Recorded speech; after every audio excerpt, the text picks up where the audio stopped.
You were the name they used when they told me what a woman should be. Small, patient, pleasant, a helper, not a thinker, a role instead of a person.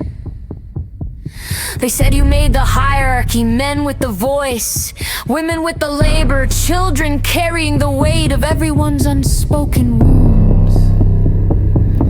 They said you wrote the blueprint, meant to serve, meant to submit, meant to shrink for the comfort of others.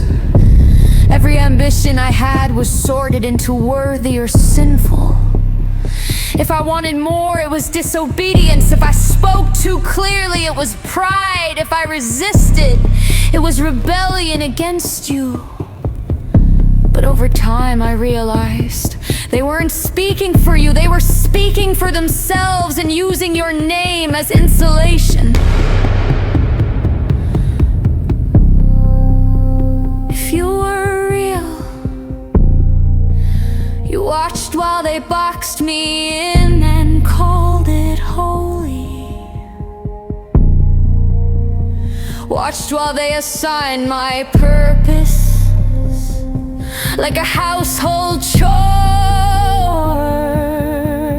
Watched while they turned my humanity into a threat. I asked for meaning. They handed me fear. I asked for identity. They handed me discipline. I asked for truth. They handed me control.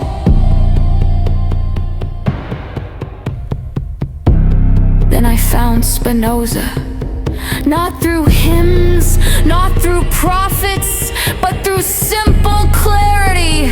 God is everything, not a person, not a judge, not a cosmic supervisor keeping score. A God that doesn't need worship, a God that doesn't give orders, a God that doesn't hand out gender roles like old costumes in a dusty church basement.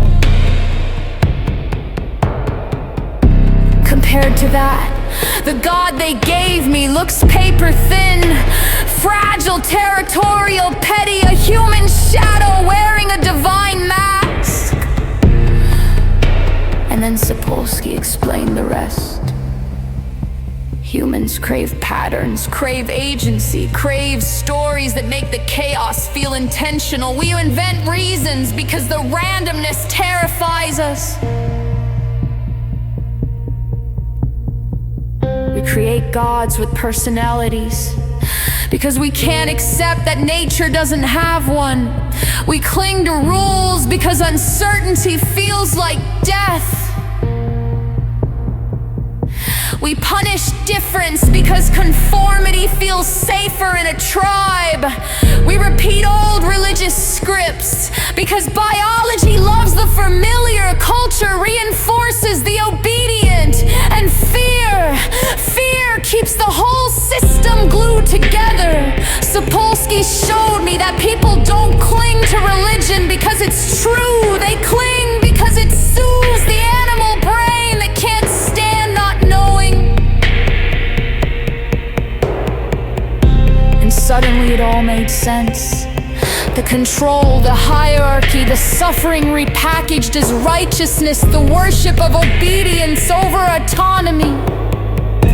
They weren't hearing you, they were hearing themselves, echoing their own anxiety in your direction.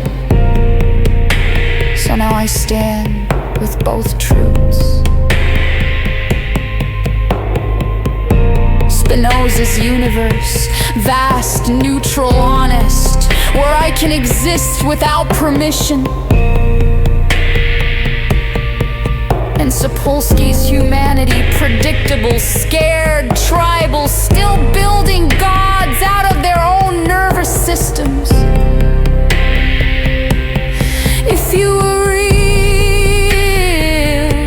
you let them use you to cage me.